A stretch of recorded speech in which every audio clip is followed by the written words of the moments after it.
கல்யாண வீட்டில் 1000-500 பேர் வருவாங்க. அவங்களுக்கு மாவரைக்க கிரைண்டர் வச்சிருக்கிறீங்க, நியாயம். கல்யாணத்துக்கு வரவங்களை வாங்க வாங்கன்னு சொல்லி வணக்கம் போட ஒரு மிஷின் தேவையா? வணக்கம் போடுது. வீட்டில் வாஷிங் மிஷின், கிரைண்டர், மிக்சி தேவைதான்.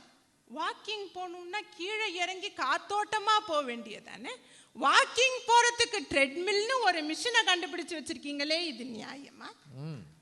அந்த காலத்துல ஒரு பாட்டு பாடுவாங்க, வாள் போய் கத்தி வந்துச்சு டும் டும் டும் டும்னு.